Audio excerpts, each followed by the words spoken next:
Golf News RI presents the Golf Dudes Podcast.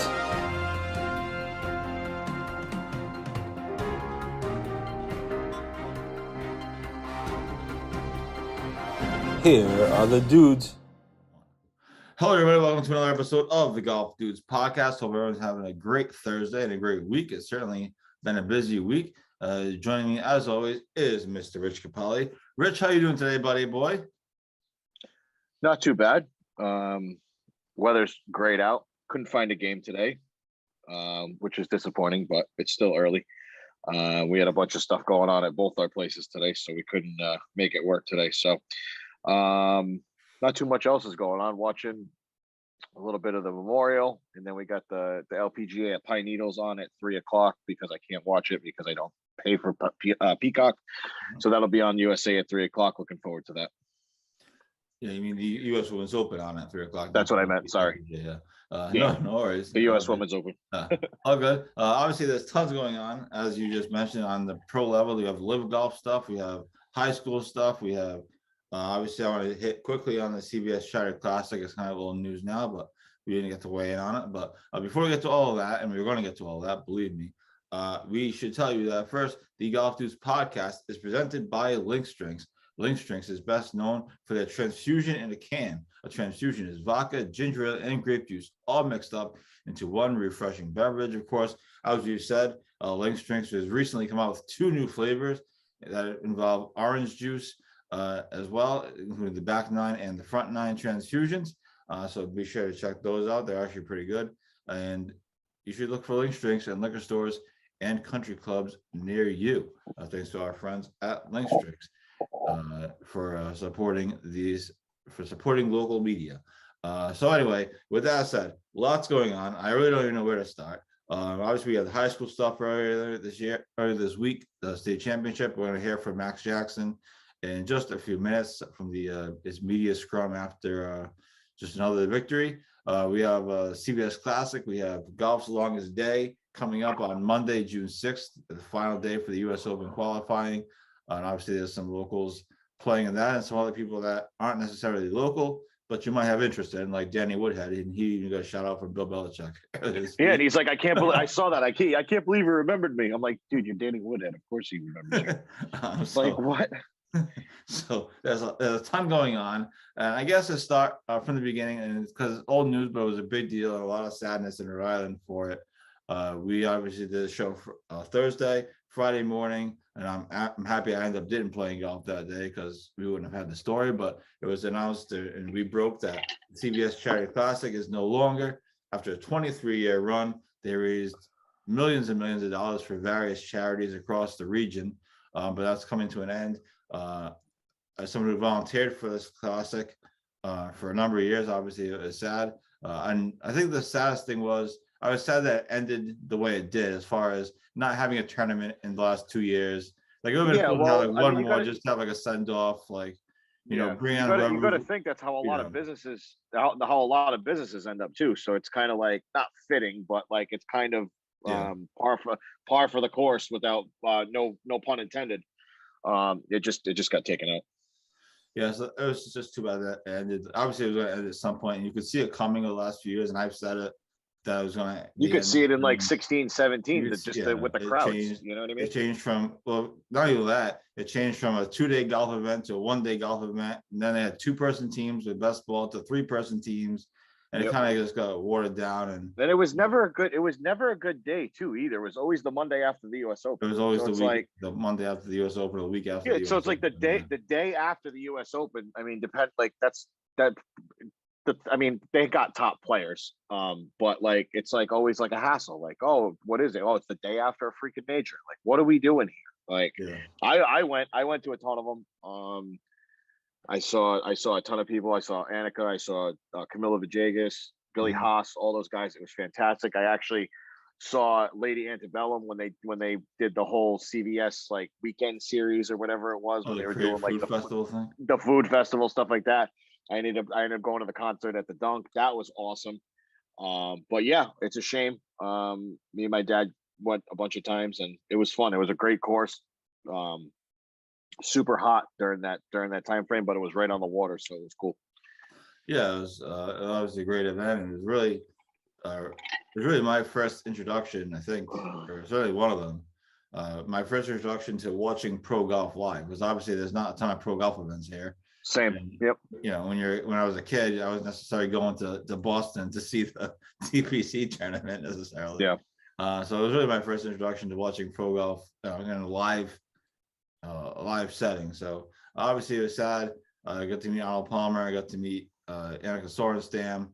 Rory McIlroy came 1 year later on to try to kind of to give the tournament a boost when it was a one-day event. So that was cool. But obviously sad news with the Classic, but obviously an amazing run, and it was going to end at some point. And unfortunately, like I said, it was just sad the way it ended as far as not being able to have a proper kind of close out of the tournament.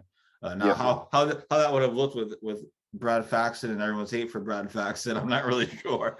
That would have been a whole nother story, but yeah, I don't even know. Yeah, that would that would have been weird. It would have been interesting. So there's that. I just want to hit on that real quick. Like I said, it's a little bit of old news, but it was a huge deal when it broke here last Friday. I just here's a little fact right here. I just came across it scrolling on Twitter. Not that we really care that it's a non-golf factoid. LeBron James is the first active NBA player to become a billionaire. I saw that. Yeah, not that it's pertinent to our conversation. I just saw it scrolling across Twitter. No, it's not pertinent at all. But hey, good for him. He's got all kinds of businesses. He's got all kinds of things going on. So I'm sure it's not just because the NBA only, but good for him. So there was that. Obviously, the biggest news of the week on a national level was the LIV Golf stuff. That was announced on Tuesday night. And of course, I had just gotten home from the high school day one of the high school state championship. I wrote all my content. I'm like, good. I'm done writing content for the night. I'm gonna relax, watch hockey. And all of a sudden, this shit breaks. I'm like, God damn it! Now they're like, the story behind the supposed timing of this, right? The timing of it because of Jack. Yeah. Because Jack basically spit in their faces because they wanted him to be the face of the LIV thing. He basically said screw, and then they wanted to like release the roster as as the memorial was kicking off. So I thought that was kind of. Now, do they want? Because I didn't read much up on it. Just not any more than everybody else did. Did they want Jack instead of Greg Norman? Was that what it was? Yep. Yeah. So yeah, that's interesting. Holy crap! Ryan Fitzpatrick is retiring. Good Lord. This is crazy. It's a crazy news day. Anyways, yeah, that was the supposed they were waiting because we said they were going to do it like last Wednesday or something like that, whatever. Supposed to do it like last Friday. Everyone was tweeting, so I was like, all day. I was like, and then of course nothing ended up happening. I was a waste of my time. So that was kind of an FU. They were trying to give an FU to to Jack for basically telling them off and not taking the deal. So while we're at it, let's just get into it. We'll circle back to the high school stuff later. Like I said, we are going to hear from Max Jackson. But while we're here, LIV Golf announced it Tuesday, the big list. They announced 42 players of the 48-person field. I guess there's 5 more qualifiers coming from one of the European tours, and supposedly they're holding one spot for Phil Mickelson. Now, keep in mind that LIV Golf tournament is next week, which a lot of people forgot. That's actually next week. And I believe I read it somewhere that it's streaming on YouTube or something, but I'm not 1,000% sure on that. And there's only one name that I care about that we should talk about. That's Dustin Johnson, of course. Correct. He was a surprise person on the list. I almost crapped my pants when I saw him. I'm like, wait, what? Yeah. He was obviously a huge surprise. Just quickly, we'll hit on him, but some other quick names: Lee Westwood, Sergio Garcia, my guy Louis Eustace, and maybe he'll finish second over there. Lee Westwood, I'm sure I'm repeating people. On a local level, Peter Uline was on the list. Uline, Massachusetts, Northeast Amateur champion. So that was kind of interesting. I felt like he was kind of on the come a little bit on the Corn Ferry Tour and the PGA Tours, but I guess now. So that was an interesting decision on his part. But obviously the big name that everyone's focused on is Dustin Johnson. He's since been dropped by RBC. They also dropped. That didn't take long. It was like what, 2 hours, 3 hours? If even that. And they also dropped Graham McDowell. Everybody that's going to that tour pretty much is going to drop by primary sponsors. UPS with Lee Westwood and Louis Oosthuizen, RBC with Dustin Johnson and Graham McDowell, and I'm sure they've had other people as well. And it's also funny that that tournament is the same week as the RBC Canadian Open, which is obviously was Dustin Johnson's sponsor. So that's the reason enough to drop him right there. But you brought it up. You were excited to talk about this topic, so I'm trying to get you involved early. But Dustin Johnson to LIV Golf stunned everybody, I think. I mean, not for nothing. I mean, he's got one major, right? Just the Masters. Two majors. Two majors. The U.S. Open. In the U.S. Open, correct. I mean, besides going for the Grand Slam, I mean, he's done, which he's not going to get. I mean, he's pretty much done it all for the PGA. Multiple victories, multiple majors and he plays in this one LIV thing and he wins it. It's going to probably equal his pay for the last like 5 years. You know what I mean? Well, I read somewhere that they paid him or something like that. They paid him in advance to sign on. He was paid like to make the commitment, $25 million or something just to sign on. That's got to be more than he's made in like the past 5 years, minus endorsements. Obviously, the endorsements are probably different because he was like Adidas, TaylorMade, all that stuff. So, but yeah, I'm excited, but I'm also kind of nervous that Monahan's gonna possibly drop the hammer on him, which. But will they have legal rights to do that though? It's going to go into. Everyone's saying it's going to go to court, and it's going to be in the legal nonsense, and then we're going to have to write some legal nonsense, which I hate writing about. But technically, so isn't their tour status a contract? Yeah, they're technically independent contractors. They're independent contractors, so yeah, I don't know. I hope not, because obviously everything's better when DJ's in the field. I mean, pretty much all those guys, even Lee, Louis, all those guys, everything's better when everybody's playing at the same time, especially like we were talking about. Lee had a resurgence in the past like 2 or 3 years. That was fun to watch. He was in contention, bunch of top 5s, top 10s the past couple of years. But yeah, I don't know. I really hope that Monahan doesn't try to screw him. I mean, the PGA Tour said they're standing by their earlier statement that they're going to punish players that go over. But that makes it even more interesting. Like DJ don't care. He doesn't care. Right, of course. And remember that the PGA Tour didn't grant not one. I don't know if permission is the right word, but releases. Grant releases for these players to go over there. So it feels like these players are just going over there on their own and just saying like, screw you. That's what it feels like anyways. Now the US Open is obviously in 2 weeks. And the USJ has said that they're going to make their own decisions on whether or not players can play, I read. So that's kind of a change. So it is possible that Dustin Johnson could be in London, win $50 bajillion. And then come to Brookline. And like a minor league field. Yeah. Oh, yeah. He'll dust that field. Even if he's on half of his game. Yeah. If he's playing at a C+, he'll dust all those guys. And then come to Brookline and play in the U.S. Open. So yeah, that's crazy. That's absolutely nuts. But it's obviously going to be a huge storyline at U.S. Open week, because of course it's coming off LIV Golf. So it's just going to be a crazy. It's a weird, crazy time in obviously the golf world, and LIV Golf finally announced their field. Now, of course, remember too, LIV Golf is coming to Boston in September at the International over Labor Day weekend. So. I'm not sure if the field is going to be the same, but I'm sure it's going to be similar. I'm excited. I can't wait. So keep that in mind as well. We're going to try to apply for media credentials for that. And I'm hearing that there's also a media day in early August, and Greg Norman supposedly is going to be there. So that's still a ways away. But just keep that in mind with this LIV Golf stuff that's coming locally in September. So I think this is going to be a bigger not deal, a bigger thing than we're anticipating. I think this has the potential to succeed.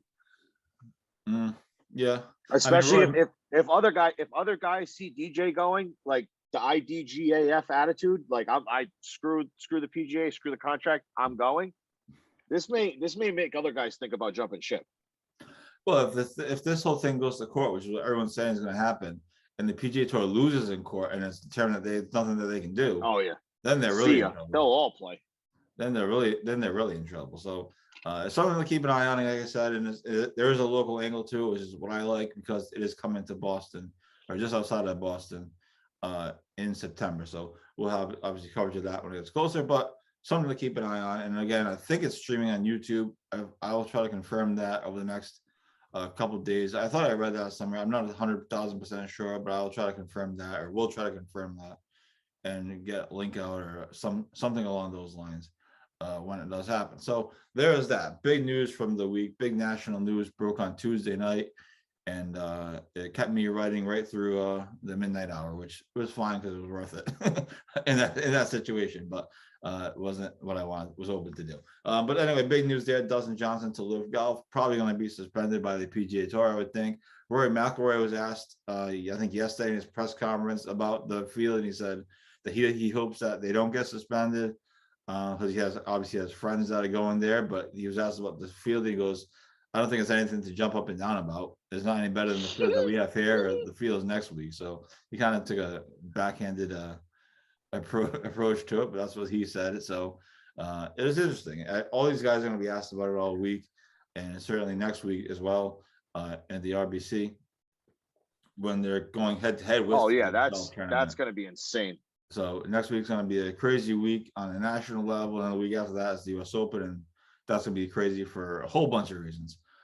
So there's that. So that's some of the LIV Golf stuff. It should be interesting. Rich thinks it's going to be a bigger deal than I really honestly do. And it could. I have a sneaky feeling. I don't know. There's other guys that are in it. David Puig, who just lost the national championship with Arizona State the other day. He's playing. He's going right to LIV. Andy Ogletree, who won the U.S. Amateur, he's going to LIV, which was surprising. He's the kid that wears the glasses, right? Yeah, because he actually played on some of the mini tours with Will Dixon. Will knows him pretty well. Didn't he win the amateur at Bandon Dunes? He might have. I think he won it at Bandon Dunes. He won it like the last couple of years or so. It's relatively recent.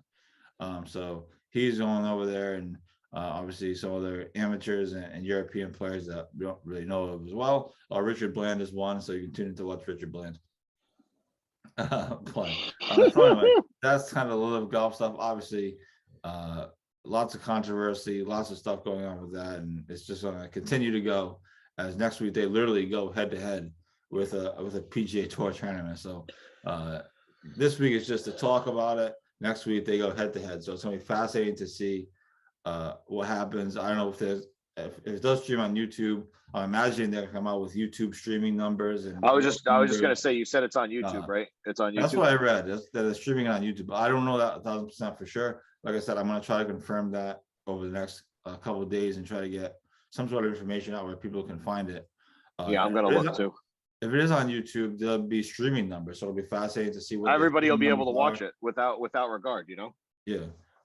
So that will be interesting for sure. In fact, right after this, I might actually look and see if LIV Golf has a YouTube page, because that would be. I'll look right now while you talk. That might be the answer. Right? That might be the answer right there.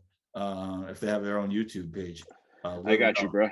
LIV. Yep. Don't put LIV Golf, which I've done before. Kaylin texted me, you wrote live instead of live. Yeah. You screwed up. Typo. As long as it's not in the headline, it's okay. As long as it's not in the headline, it's fixable. Live. Let's see what pops up.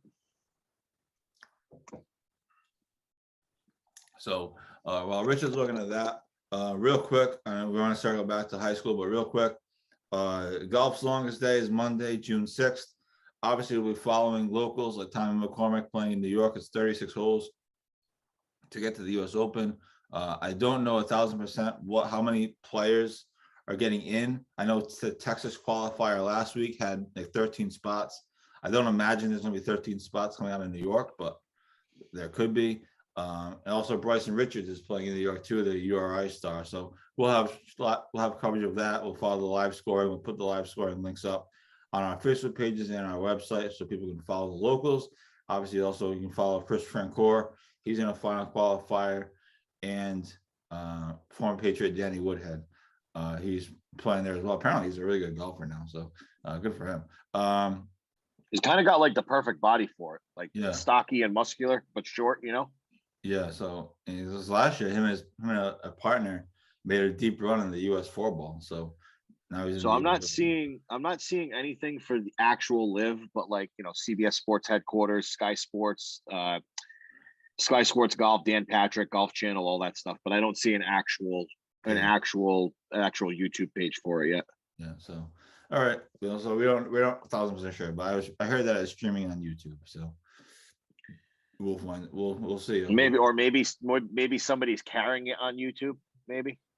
Could be a Sky. Could be like one like Sky Sports or something. Yeah, because Sky Sports is big in Europe. So who knows? Well, we know it won't be on Golf Channel, given the vitriol they've been. Brandon's family will not be doing live from the LIV Golf event. That's for sure. No, sir. No, sir.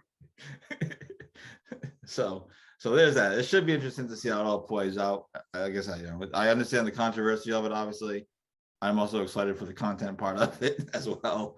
I understand. I see both sides of it. So I do too.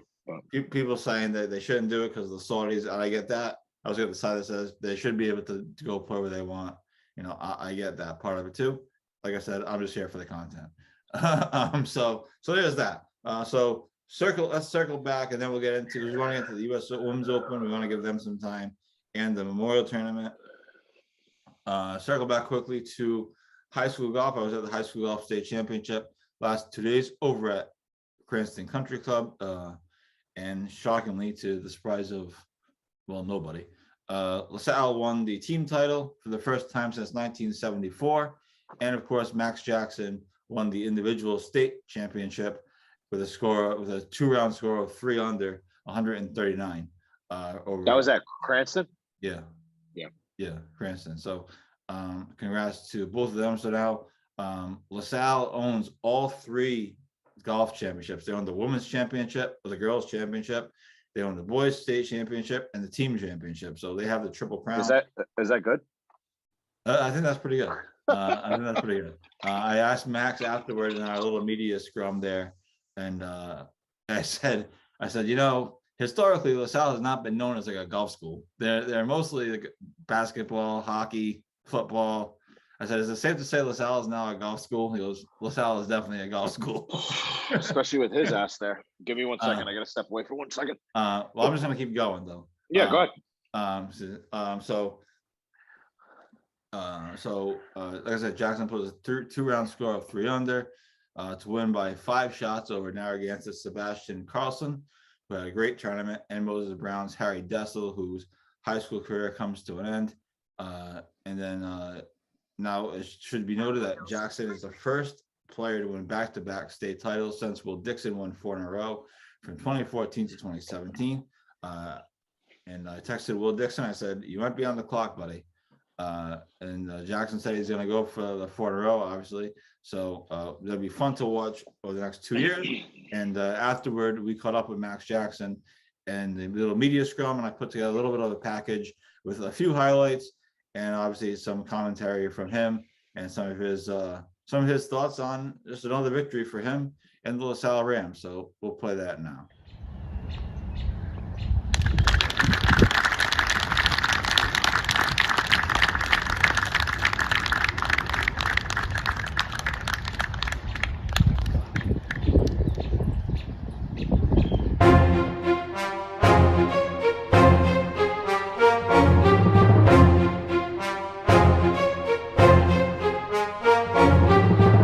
Crazy.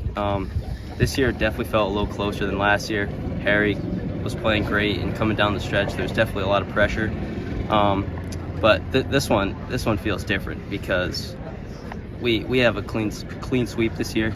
We got the boys individual, girls individual, and the team. So I'm glad that I did my part, and I'm glad I contributed for the team too.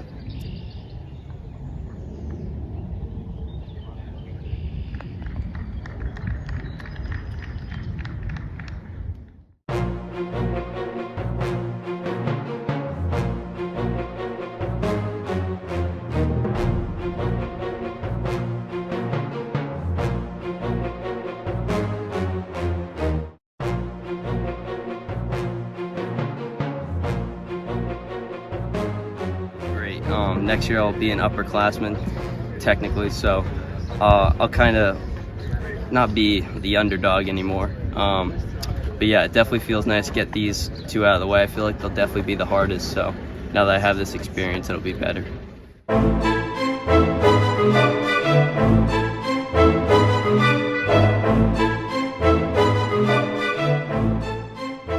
Didn't really do much all spring, so to finally see the putter somewhat click this week, yesterday was outstanding. Today was okay, but I did it when I needed it, and it just shows that hard work pays off.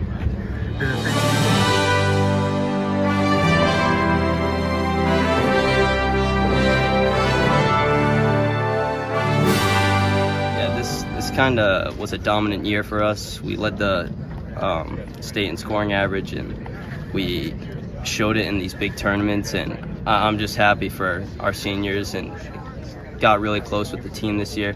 Just felt different this year than last year because of how close we were, so it's just really special.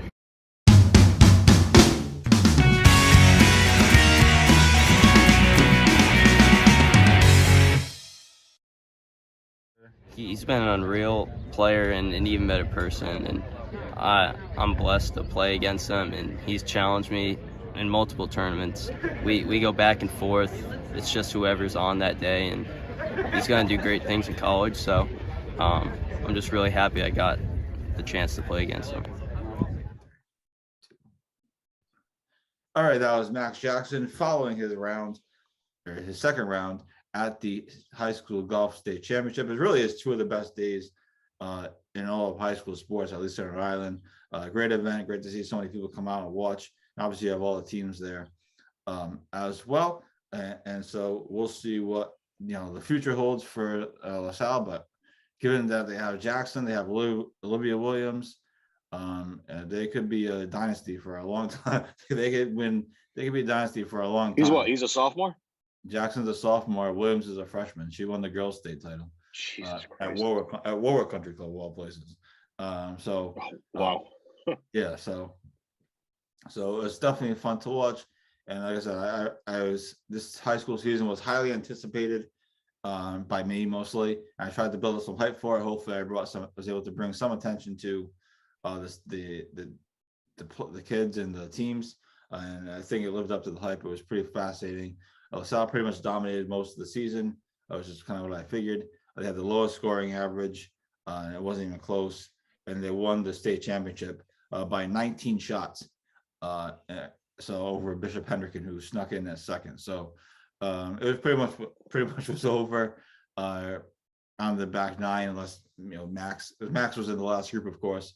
So I was joking with one of my friends I was walking with. I said, well, unless Max makes like a 25 on the last hole, I think it's over. if he can 10 putt for like a 20, it'll be all set. But no, obviously he was not gonna obviously do that. But I was joking that the thing was over. The team part of it was over. So congrats to LaSalle, and certainly we'll have to start building up the hype for next season. Now, for those that are following the players. This is a big summer for a lot of them. They obviously all play in different events. They play in the stadium. They play all over the region. There's a big amateur tournament in Connecticut that a lot of them are going up to. And hopefully the junior amateur, which according to sources is a little bit on the rocks right now. They're out in junior amateur, but then they'll go down and play in Pinehurst at the North-South junior amateur and all these other events. So big summer for a lot of them. Especially for kids like Max, who's a sophomore and he's trying to get recognized by colleges. It's going to be really important that he goes out and plays well in some of these national type events. So it's definitely something to keep an eye on. And the high school season is over, but the season for the students is very much just getting started. Obviously, we'll be following Kylie Eaton as well, as she looks to win her 4th straight Prairie Club championship, and she might actually have a car by then. She might actually be old enough to drive by then. Can I cut in for a second? Yes. About going back to the Dustin Johnson thing. Our boy Iman just put up an article, and it said, I wanted to ask you a question. Are you surprised that Ricky Fowler's name's not on that list? No, because he seemed unsure of himself when they asked him about it. Yeah. But he was doing good today, though. So Iman said that as it became apparent that the field was being assembled for the golf tournament with both all the star power, Johnson is LIV's great blue whale, and he said a Brinks truck may be already backing up to Ricky's Flowers front door in Florida. Could be. I mean, Ricky seemed unsure when they asked him about it at his PGA Championship press conference when they asked him when he said I'm gonna send you this article so you can read it. It's actually a pretty good read. Most of the Amon stuff is pretty good. Yeah, sorry, I didn't mean to do that. I wanted to tell you while I saw it up here. No, that's fine. I was just going on and on about high school stuff, anyways. No, that's fine. But I just wanted to make sure I made it a point to mention it to you. Yeah. So, it could be Ricky could be the next shoe to drop. Like I said, they only announced 42 of 48 players. So there's some speculation as to who. Supposedly there's 5 European guys, like amateurs that are going to try to qualify for it or whatever, and then they're supposedly saving a spot for Phil Mickelson. But I don't know that to be. That's another thing. That's another name that I'm not surprised that he's there. You know what I mean? That it's there. You know. I mean, the biggest thing with that, like I said, is if this goes to court, which everyone's saying that it will, if this goes to court and the PGA Tour loses, oh yeah, it's a free for all. This whole thing could blow up. So it'll be fascinating either way, for sure. It's one of the biggest. Sorry about that. No, it's fine. It's one of the biggest stories in golf. It's been the biggest story in golf for a long time, and now it's coming to reality. So we'll obviously continue to cover it. I'm not going to post an article on every single thing, obviously, that happens because it's going to be a lot in the next. No one cares that much, but certainly the big things and anything significant, obviously, we'll have something up relatively quickly. So there's that. And again, just to circle back quickly to the high school, and then we'll hit commercial break and come back and do Memorial and U.S. Women's Open. Keep an eye on these kids over the summer as they play all over the region and all over the country in a lot of ways, down in Florida, North Carolina at Pinehurst, and even around here. So obviously they're playing highly competitive tournaments, and that's really where they get seen by top colleges. And if these Jackson and Kylie Eaton are hopefully will be committing to big name schools in the coming months or years. What grade is Kylie in? She a junior? She's going to be a senior. Going to be a senior. Okay. So this is a huge summer for her, obviously, and then it's also a huge summer for Max Jackson, who's going to be a junior. So as Will Dixon said in a column article I did about him, he said the most important thing is to get out of our island and play golf. So a lot of these kids do that, and so a big summer for a lot of them coming up. So we'll keep track of them. Obviously, a lot of tournaments they play are local. They're relatively local. That's easy to follow, but they also play across the country and across the East Coast. So something to keep an eye on for sure. But I just wanted to hit that real quick. So let's do this. Let's get a commercial break, and then we'll come back. We'll hit on the U.S. Women's Open, which is underway. I have some thoughts on some of the players. Nelly Korda and Michelle Wie playing, who announced, I think, last week that she's taking a step away from the game of golf. Annika Sorenstam is back on the pro golf circuit, and a few others as well. And an amateur at this moment is leading the tournament, which is pretty crazy. So stud. We'll take a quick commercial break, and we'll be right back with more of this good stuff. This is the Golf Dudes podcast. Billy Andre joins the show. Billy, thanks so much for doing this, and we appreciate you taking the time.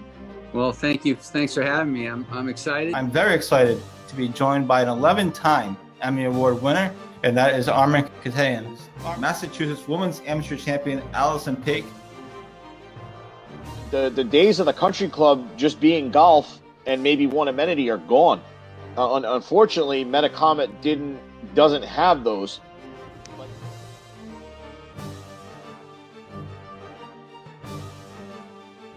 He has a very rare condition called kyphoscoliotic Ehlers-Danlos syndrome. And at the time of diagnosis, there was only 60 documented cases in the world. When we legitimately played the last 4 holes at Newport National, you could not see 50 yards.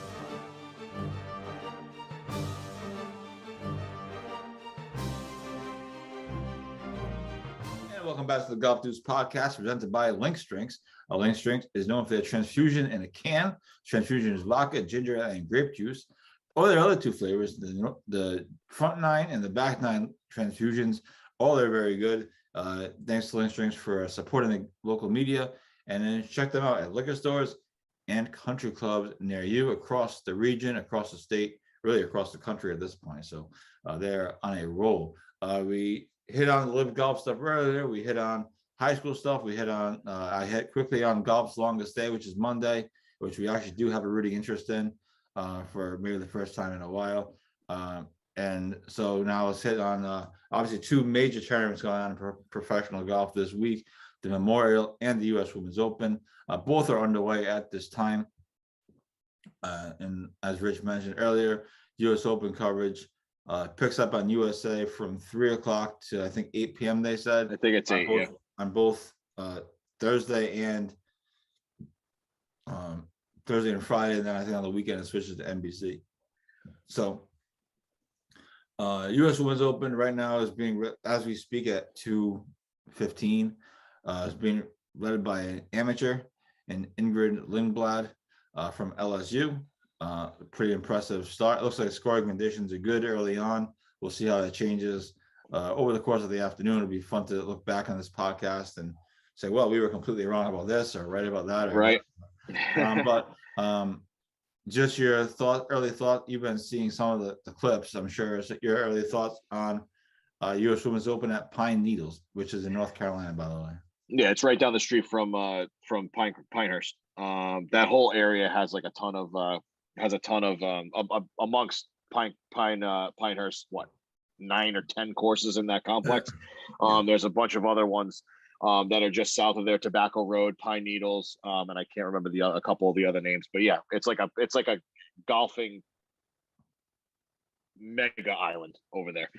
But yeah, so because I do not pay for Peacock, I was unable to watch the Women's Open this morning.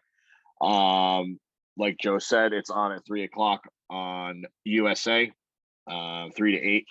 And stud Ingrid Lindblad, I followed her for the past 2 or 3 years in the NCAA circuit. She's an absolute beast. She's leading at 5 under through 16. I'm not going to go through any of the other names that nobody recognizes. Anna Norquist, fellow Swede to Ingrid. She's at 4 under through 17. Let's see what we got. We got Lexi Thompson. She started the day as the leader. I think she was like 4 under. She's at 2 under through 17. Like I said, this is 2:15 on Thursday when we tape this. So let's see what else we got. Jennifer Kupcho. She won the last major, the women's major. She's even through 17.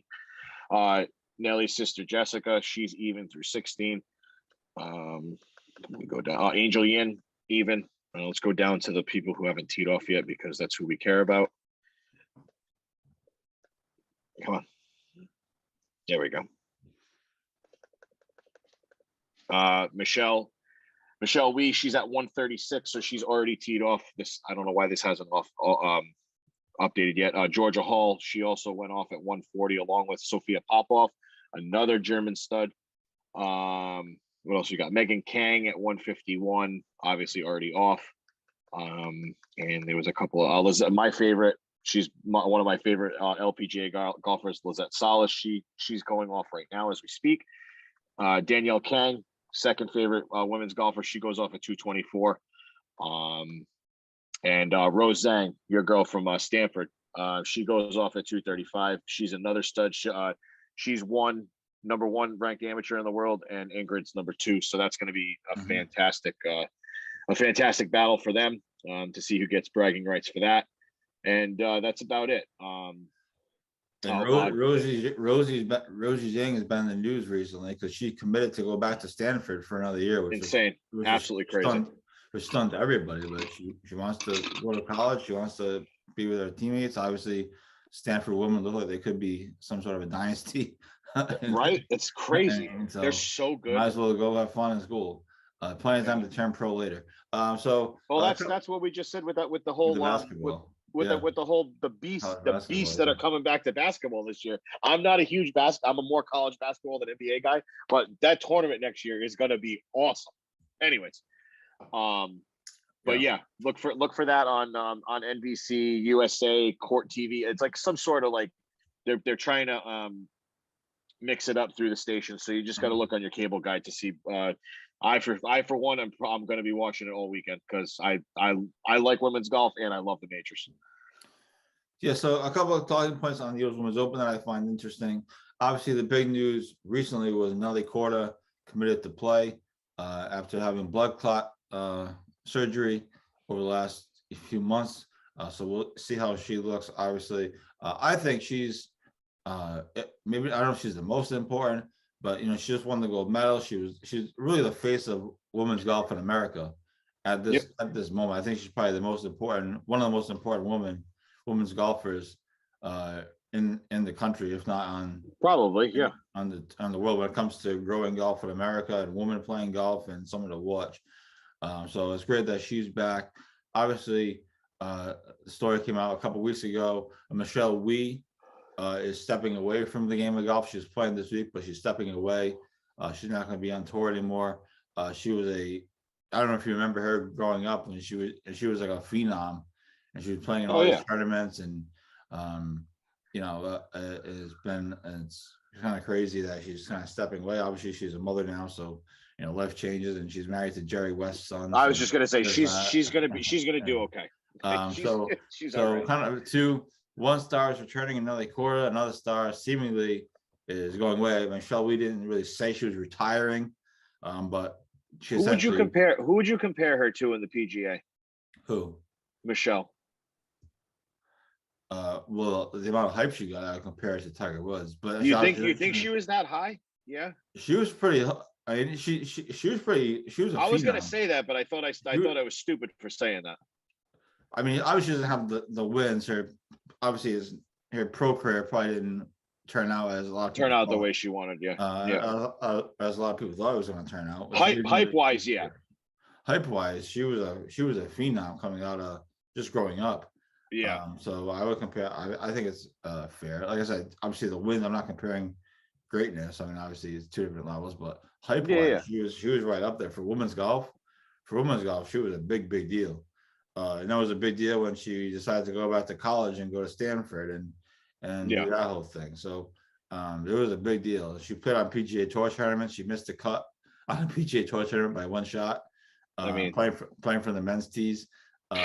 So crazy. I think it's a fair comparison. It was a huge deal. Well, I was going to say that, but I thought I was kind of stupid because Tiger is so high. You know what I mean?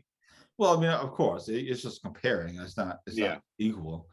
But if you go back and look at some of the old articles and read some of the old coverage of Michelle Wie, she was up there.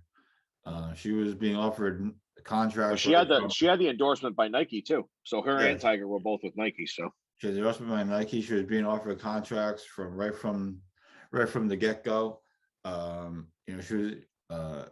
She would play like a partial LPGA Tour schedule. So she would play a couple tournaments a year, but then she was still in like high school, and she was like a pro golfer, and she was still in like high school, and she had like thousands of dollars like rolling in from playing in these. That's crazy.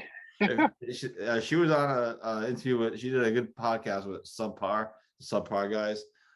Colton Sleece. It was really a good interview. She talks about kind of growing up and the spotlight and the pressure of it all. So I think that's a fair comparison. So one star is on the rise, and Nelly Korda back, kind of the face of American women's golf, and Michelle Wie is seemingly going away. She's kind of pointing toward retirement and doing other things. Obviously, she has a bunch of other ventures going on as well. So I'm sure she's doing fine. Speaking of Jerry West's son, he works with the Warriors, and the Celtics obviously play them tonight in the NBA Finals. So maybe Michelle Wie will be at the game. Oh, well, no, she didn't. Never mind. That was a dumb comment. I didn't think that one. She wasn't going to be at the game. I didn't think that.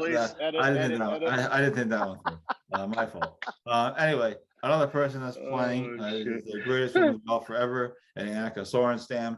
She won the U.S. Senior Open last year. U.S. Women's Senior Open, obviously, last year. So she's in the U.S. Open field this year. And today is apparently anniversary to the day of her winning the U.S. Women's Open at Pine Needles. And now she's back, of course. I think it was 96, I think. Could be. It's either 94 or 96. They said it on the live from the U.S. Open. It could be, yeah. So great to see her back out there competing. She was actually on the live from set earlier this morning with on the Golf Channel. So apparently her son got a hole in one on one of the holes or something. Oh wow! Yeah, her son's like a kid. But anyway, so great to see her obviously back competing. Probably the greatest women's golfer of all time, Annika Sorenstam. See how she does, makes the cut. It's always interesting with these majors because these people get off to great starts, even on men's majors. You see these people get off to great starts, and they're unheard of.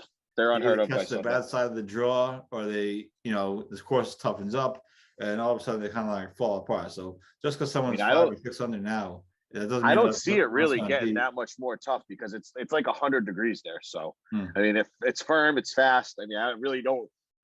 Besides it, absolutely downpouring, raining, it's not going to soften up at all. So I think what we see is what we're going to get for the next 3 days. Yeah, so it should be interesting. Obviously, a great tournament, and hopefully it'll be a great finish. Usually, these women's tournaments tend to have good finishes. Yeah, Cup shows win was fantastic. It was so good. I watched the last like hour and a half coverage of it. It was awesome. Yeah, so we'll have some content regarding that over the weekend. Probably on we'll have something on Sunday evening or so. So there's that. So good luck to all of them, obviously, and it should be interesting to see the various storylines going on and with the U.S. Women's Open. The Memorial is going on, Jack Nicklaus tournament. Obviously, Ricky Fowler got off to a good start today. Hopefully, he can turn it around. If not, he'll be on the LIV Golf Tour. And last time I checked, and maybe this has changed, but Cameron Young, Luke List, and Cam Smith are all in the mix at the moment. And again, that KH Lee too. Something that's the top four right there. Something. Zalatoris is in fourth. My boy Sahith Theegala tied for fifth at 4 under. Did you bet the tournament this week? I did not. I overslept this morning. I stayed up late last night and I completely forgot to wake up and or place my bets last night. It was just a complete rookie move by me. I wanted to, but it didn't happen. Old boy Jonathan Vegas, he's 3 under. He's tied for 8th. These are final. Theegala's through 7. All the rest are final. The top 5: Zalatoris, Lee, Smith, Luke List, and Cameron Young. Max Homa continues his absolute stellar play. He's in the tour top 6 as far as the points are concerned. He's at 3 under. That's also a final, shooting 69. Joel Damon, another one of my favorites, is also at 3 under. Keegs, he's at 3 under too. Jordan, he is 2 under. I didn't realize he was inside the top 10. He's at 8 right now, which is crazy. I did not realize that. Adam Scott, Berger, Luke Donald, Ricky Fowler, Billy Horschel, Keith Mitchell, they're all at 2 under. I mean, this is a stacked field, so I could go on and on about this. Morikawa 1 under through final. Jason Day 1 under. Molinari 1 under, all final. Schauffele 1 under through 6. I won't even bother getting into the people that are still on the course or just started their rounds. But yeah. Let me ask you this, because Bryson's even through 6. So. Oh, Bryson is back. He's hitting bombs. I know everybody wanted to know that. He's hitting bombs and draining putts. Let me ask you this, because we don't hang out. You don't want to hang out with me anymore. But were you stunned that Scotty Scheffler lost last week? Yeah, I thought the train was going to keep on rolling. Obviously, the PGA Championship, that was a messed up, weird course with crappy ass weather. He missed the cut by a lot. So yeah. I don't. It really was think a weird. much out. It was a. I think I tested him like I don't really like this course. It's kind of stupid. No, because it had like intersecting holes, Yeah. like a public muni, like the King when we hit bad tee shots that go into the other fairways. Yeah. Like they said they were having golfers were delayed on the tee because golfers were crossing their path of their line of sight. I'm like, and not for nothing, it was like 48 degrees. It was at Oklahoma, right? Yeah, it was 48 degrees in Oklahoma and at the end of May. Like, what? I mean, what the hell is happening here? So, yeah, so I'm very surprised that the train didn't keep rolling for Scotty. I mean, seems from what I saw last week, he's tightened his swing up a little bit. It's not so like loosey goosey now. So he, I would not be surprised if he hangs on and wins. I mean, it's still early. It's the first quarter of the season, but I would not be surprised if he's lifting up that trophy at the end of the season. Yeah, I was stunned that he lost last week. And just he didn't make one birdie in the round, and then his buddy, the kid that won, whose name escapes me, he made that long putt on the playoff. He drained the bomb. So I was stunned that he lost last week. I think he started there with like a 4-shot lead or something. I said, this time's over. I'm not even like bother watching it. And then all of a sudden, especially him with this, I checked to see if the coverage had ended so I could put an article up quickly. And it was all of a sudden he was like blowing the lead. I'm like, oh my God, you gotta be kidding me. So I was stunned that he lost last week. I don't think he's playing this week, but he'll certainly be back. Obviously, he'll probably be the favorite heading into the US Open, I would imagine. Oh yeah. Rory's 1 over through 6. 1 over through 5. Sorry, I'm watching it right now. So but yeah, I'm not gonna go into the people that haven't teed off yet because it's 2:28. Now Rory said he's probably not gonna play. He's probably not gonna get to Brookline early. No, because he said he's playing 4 straight, right? Yeah, he's playing 4 straight. He's not gonna get up there. So that'll be interesting. Guys will start obviously filtering into the Boston area on probably Sunday night, Monday morning. It'd be interesting to see where they're staying. I wonder if they're staying. I don't imagine they're staying in Providence. Do you? When they play the TBC, they used to stay in Providence. Yeah, the Providence is a little. I don't think Providence is a little far. Yeah, so I'm sure they're staying at some Boston hotel up there or whatever. But that'll be interesting. Amazingly, that's just like 2 weeks away. 2 weeks from today is the first round, so that's gonna be insane. But yeah, so lots going on. Obviously, in the golf world, it's been a busy show. Obviously, the Celtics are playing tonight against the Warriors in Game 1 of the NBA Finals. It should be interesting. And they actually released the jerseys. What the NBA released the jersey. I saw that. Thanks for what everyone's wearing, and I'm happy that thankfully the Celtics are wearing green on the road and white at home. No more of this third jersey nonsense. And it should look visually. It should look cool with the Warriors court and the green and the kind of the yellow mix, kind of like the type of thing. So that's what I look at. That's one of the very small things that I get excited about. If it looks visually good on the TV, if it looks cool, then I get me more excited. So thankfully, don't forget about your Rangers tomorrow night too. Yeah, I know, 8 p.m. Not sure where I'm watching the game yet, but we'll be watching. Don't worry. Wednesday night, I just stayed home. We ordered like a pizza. I stayed home last night too. I'm not moving. I was also exhausted from the state championship the previous 2 days, but so yeah, the Rangers tomorrow night, up 1-0 on the Lightning. I don't feel good about them in the series, but it was at least good to get one. Guarantees at least one game, at least game 5. If we can at least lock up another one. So then they play Sunday afternoon at 3. So I'll probably be Friday, Sunday. Then the Celtics play Sunday night. Sunday is also the final day of the U.S. Women's Open. So Sunday's going to be just one giant cluster. Final day of the Memorial. Final day of the Memorial. Final day of the U.S. Women's Open. The Rangers are playing. The Celtics are playing. Jesus. So it's just going to be one big cluster on Sunday. So that'll be fun. But anyway, unless you have anything else, do you have anything at the King? You're playing this weekend? Playing Sunday? I'm playing Sunday at Harbor Lights for my buddies. Oh, that's right. Harbor Lights. My buddies, not bachelor party, but like pre-wedding get together. We got a bunch of the boys together. I'm gonna have a day. I've never played there. I've heard it's really good. Yeah, I've never been there. I've heard the kitchen's really good, the restaurant. So yeah, I'm excited to knock another one off the list. But yeah, busy week next week. The wedding's next week, so there's going to be. I'm only working Monday, Tuesday, Wednesday, so I won't be able. I'm not playing golf until the following Sunday. whether that's with you or at my place. So Mhm. yeah, so golf's kind of taking a back seat. Competitive golf anyways, because Sunday's going to be probably a crap show. But yeah, competitive golf's taking a back seat for a week, and we'll be back better. We'll be back better than ever hopefully for the rest of the summer.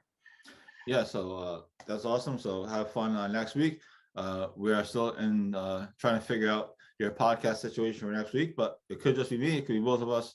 Who knows? We might tape it at like 2 a.m. and be half asleep. You never know. Wednesday morning, half in the bag. Like, what is happening right now? You never know. So we'll be back next week. Just quick notes on things coming up. Obviously, Monday is golf's longest day. U.S. Open qualifiers. I'm gonna find links to anybody who's anybody that people care about. Ty McCormick obviously is going up there. I think he said I haven't talked to him, but I'm sure he's leaving probably Sunday morning, if not earlier, to go up to New York to play. And so we'll have links to that so people can. Do they give them a practice round there or no? He does get a practice round there, and Kurt Bray and Mike Bradshaw was trying to get him an extra practice round there. So I'm not sure if that has happened. I actually just messaged him a little while ago to check in, but we'll have live score and links to follow that. He's obviously playing in New York. Bryson Richards, the URI star, is playing in New York with him. And Chris Francoeur and Danny Woodhead, former Patriot, are all playing in qualifiers across the country. Golf's longest day is 36-hole qualifiers walking. So obviously there's going to be a lot to follow. And again, multiple people have asked me in various places, including yesterday at the state championship. People asked me how many spots are going to be available, or how many spots are in the New York qualifier. Like I said, the Texas qualifier last week, the week before, when Matt Kuchar was playing, they had they had top 13. So I don't know if New York's going to get 13 spots, but they could get 5, 6. Maybe lucky they get 10. So that'll be interesting to follow. And again, I'm working on figuring out exactly what's going on and how many spots. And again, live scoring links will be up on Monday, so you can follow along. And obviously, we'll be following along as well. It'd be cool to see some of the locals get there. Certainly, it'd be cool for Tommy to get there, but it's going to be hard. Obviously, it's not going to be easy. So that's going on Monday, and then Tuesday, I'm actually we have Northeast Amateur Media Day at Wannamoisa. I'm actually playing Wannamoisa, so I'm excited for that. The brand new course. I was talking to Bobby Leopold yesterday at this high school state championship. He's obviously played Wannamoisa already. He said the rough has gotten harder. They made the rough thicker, and he said the course is in really nice condition, not a piece of grass out of place. And he agreed with me when I said the kids coming in for the Northeast Amateur are going to have to relearn how to play Wannamoisa. So that's going to be fascinating. That's, I think, the week after the U.S. Open, or maybe the 2 weeks after the U.S. Open. So something along those lines. So a big stretch of golf here in Rhode Island and just in general. And obviously, I have the LIV Golf stuff next week, and we'll again try to confirm where you can watch that as well. So thanks everybody for tuning in. Thanks everybody for following along on our high school coverage. Congrats to LaSalle Academy and Max Jackson. And a really quick note, RIP to Rodney Mckenzie, who passed away earlier this week suddenly at his house. He wrote a couple of articles for us. I only met him through email. He had reached out to me, asked if he could write for us. He sent me sample articles and everything. And I said, sure, as long as this stuff is timely, go for it. And obviously you wrote 2 great articles on Pawtucket and then on Brookline. So RIP to him. Sad news that we posted about earlier this week. So on that note, we're getting out of here. We'll talk to you next week. Again, either be just me or me and Rich, maybe even just Rich. You never know. So we'll talk to you then. A big week upcoming. Thanks everybody for following along, and we will talk to you soon. Peace.